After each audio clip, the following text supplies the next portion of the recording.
रीतू। जी मौसी जी। कितनी बकवास चाय बनाई है।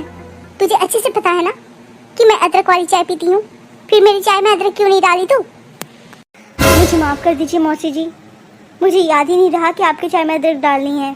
दरअसल घर में कोई अदरक वाली चाय नहीं पीता ना, इसीलिए। पकड़ अपनी चाय। कोई बात नहीं मौसी जी, मैं अभी दोबारा चाय बना देती हूँ आपके लिए अदरक वाली। एक काम ढंग से नहीं करना आता तुझे? क्या तेरे माँ बाप ने यही संस्कार दिए हैं? एक कप चाय तो बना नहीं पाती है, बस जुबान लड़ाना आता है तुझे। जब से मैं ससुराल आई हूँ मौसी जी कभी भी मुझसे अच्छे से बात नहीं करती। मम्मी जी कितनी अच्छी है, मुझसे कभी कुछ नहीं कहती, लेकिन मौसी जी को मेरे हर काम में कमी दिखती है, पता नहीं क्यों। रीतू क्यों रो रही है? कहीं दीदी ने कुछ कह तो नहीं दिया? रीतू बेटा। जी मम्मी जी, क्या बात है? बेटा तू बहुत उदास लग रही थी, क्या फिर से दीदी ने कुछ कह दिया तुझे? नहीं मम्मी जी, मौसी जी ने कुछ भी नहीं कहा मुझसे, वो तो बस मुझे मेरी मम्मी की याद आ गई, और कुछ नहीं मम्मी जी।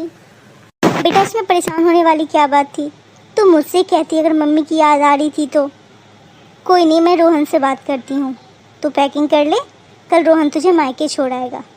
कुछ दिन वहाँ रहेगी तो तेरा मन बहल जाएगा। लेकिन मम्मी जी, मेरे मायके जाने के नाम से ही मौसी जी गुस्सा करेंगी, मैं नहीं जाऊँगी मायके। तू इतनी टेंशन ना ले, मैं बात कर लूँगी दीदी से, तू बस पैकिंग कर ले अपनी। थैंक यू मम्मी जी। तू हमेशा खुश रहा कर बहू, तुझसे ही हमारे घर की रौनक है। रोहन, कुछ दिनों के लिए रीतू को उसके मायके पहुंचा, उसका यहाँ मन नहीं लग रहा है। ठीक है मम्मी, आप रीतू से कह देना पैकिंग कर लेगी, मैं ऑफिस जाते वक्त उसे पहुंचा दूंगा उसके मायके। अरे भाई कौन कहाँ जा रहा है, मैं भी तो सुनूं। मौसी जी दरअसल मम्मी कह रही थी रीतू को उसके मायके पहुंचाने के लिए, उसका यहाँ मन नहीं लग रहा है। क्या करने जाएगी वो मायके? अभी तो 1 महीने भी नहीं हुए मायके से घूम कर आई है। बन गया है तू जोड़ू का गुलाम, दिन रात बीवी को मायके पहुंचाता रहे। कोई काम वाम है कि नहीं तुझे? दीदी मैंने ही कहा था रोहन को कि रीतू को उसके मायके पहुंचाए कुछ दिनों के लिए। रह रह के घर में बेचारी बोर हो गई है, कहीं घूमने भी नहीं गई शादी के बाद से। क्या हुआ अगर कुछ दिनों के लिए मायके घूम आएगी तो? सुभद्रा तू शायद नहीं समझ रही है, अगर अभी से बहू पे लगाम नहीं कसेगी ना तो देख लेना 4 दिन ससुराल में और बाकी दिन अपने मायके में ही नजर आएगी। जीजी अभी रीतू बच्ची ही तो है, कितनी बड़ी हो गई है, और अगर एक बार बच्चे हो गए ना फिर तो उसका घूमना फिरना सब बंद हो जाएगा। अभी उम्र है, अभी घूमने दीजिए ना। मुझसे क्यों पूछती है? बहू बेटे तेरे हैं, तू जान। मैं कौन होती हूँ कुछ बोलने वाली? तुझे जो ठीक लगता है तू कर।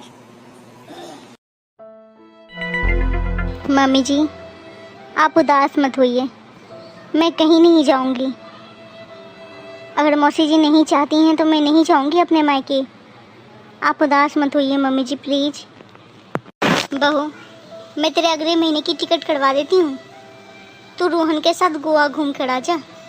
वैसे भी बेटा शादी के बाद तू कहीं गई नहीं, मुझे बिल्कुल अच्छा नहीं लग रहा है।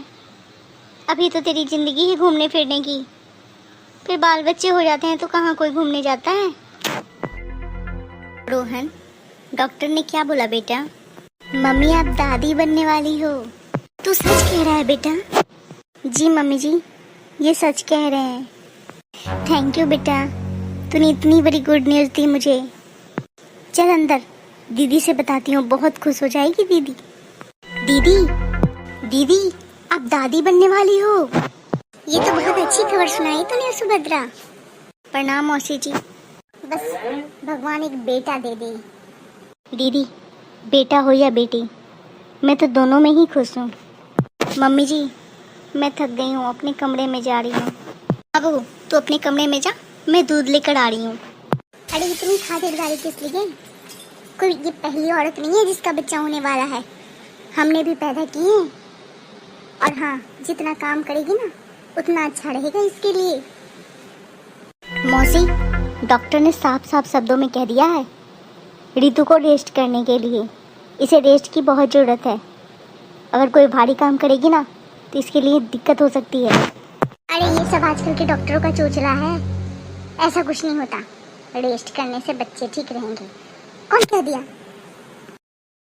सुन, बहू को सर पे चढ़ाने की जरूरत नहीं है। जैसे पहले काम करती थी ना वैसे सारा काम करेगी, समझ गई? हे भगवान, दीदी हमेशा रितु से क्यों ऐसे पेश आती हैं? कौन सी दुश्मनी है दीदी की? समझ में नहीं आता मुझे कुछ। दीदी से कुछ कह भी नहीं सकती, वो गुस्सा हो जाती हैं। अगर रितु को मायके भेज दूं वो भी दीदी करने नहीं देंगी। मैं क्या करूं, मुझे तो कुछ समझ में ही नहीं आ रहा है। क्या दीदी? दीदी आपको भी कुछ चाहिए? मैं बाजार जा रही थी। अरे कल ही तो बाजार गई थी, आज फिर क्या करने जा रही है? रितु के लिए फल और सूखे मेवे लेने जा रही हूँ। अभी उसे इन सब चीजों की बहुत जरूरत है ना दीदी। तो पागल हो गई है क्या सुभद्रा? फल और मेवे में पैसे क्यों बर्बाद कर रही है? अरे रोटी दाल तो खा ही रही है ना, इससे भी बड़ा कुछ होता है क्या? वैसे भी घर का काम करेगी तब वो मजबूत रहेगी। तू जो बस फालतू खर्च करती रहती है। दीदी डॉक्टर ने खुद कहा है फल और मेवे खिलाने के लिए। बच्चा अभी बहुत कमजोर है। तू तो हर वक्त अपने मन का करती है। अरे दाल रोटी खिलाना, उसी से बच्चा मजबूत होगा। अगर ज्यादा तुझे खातिरदारी करनी है ना तो आधी लीटर दूध लगवा ले, उतना बहुत है। अरे तुम मेवे और फल में जो पैसे बर्बाद कर रही है, कल को लड़की हुई तो तेरे सारे किए किराए पे पानी फिर जाएगा। दीदी आप ये कैसी बातें कर रही हो? अगर लड़की हुई तो वो भी तो मेरी पोती होगी। इसमें पैसे बर्बाद करने वाली कौन सी बात आ गई? हर बार तो तू अपने मन का ही करती है, फिर मुझसे क्यों पूछने चली आती है? मुझसे कुछ मत पूछा कर, समझी? दीदी मैं शकुंतला के घर जा रही हूँ, पूजा है वहाँ। आप रितु का ख्याल रख लेंगी? हाँ हाँ मैं रख लूंगी रितु का ख्याल, तू जा पूजा में। रितु यहाँ कितना गंदा है, आज पोछा नहीं लगाई हो क्या? अभी आई मौसी जी। जी मौसी जी अभी लगा देती हूँ पोछा। ये क्या डंडे से पोछा लगा रही है? हाथ से पोछा लगा, सफाई भी होगी और तेरे लिए भी अच्छा रहेगा। अरे ठीक से पोछा लगा ले, इधर देख कितना गंदा हुआ पड़ा है, अच्छे से लगा। बहू तू हाथों से पोछा क्यों लगा रही है?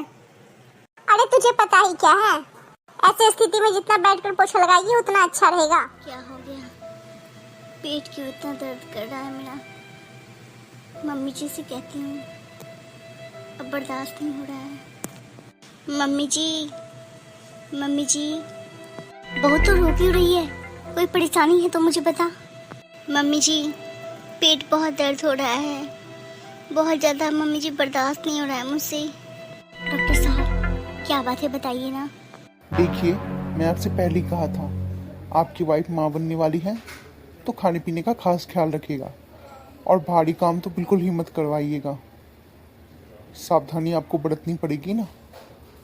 क्या हुआ डॉक्टर साहब, मेरी रितु ठीक तो है ना? सॉरी टू से रोहन, बट आपकी वाइफ का मिसकैरेज हो गया है।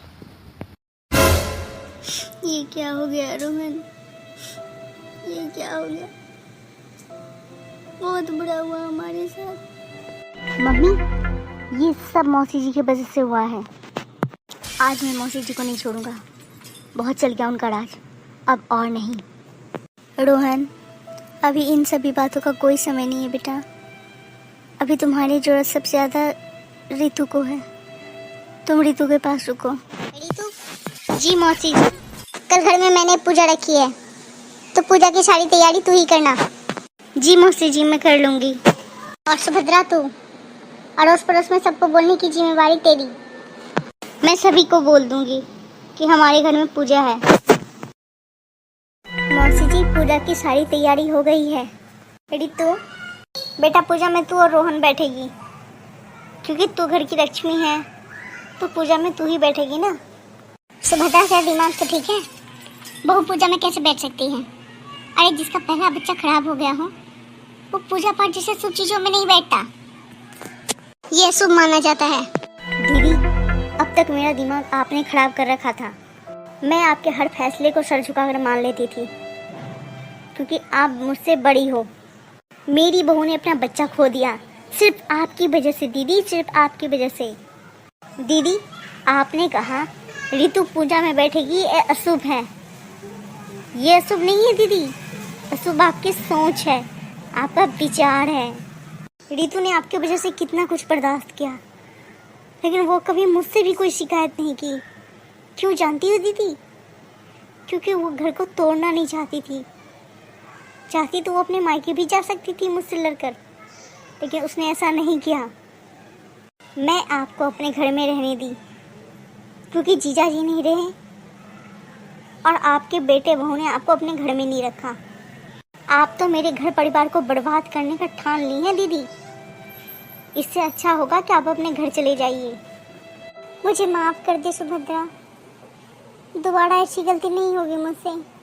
डॉक्टर साहब, अब मेरी बहू कैसी है? मुबारक हो, आप फिर से दादी बनने वाली हैं। सुना दीदी आपने, मैं फिर से दादी बन गई।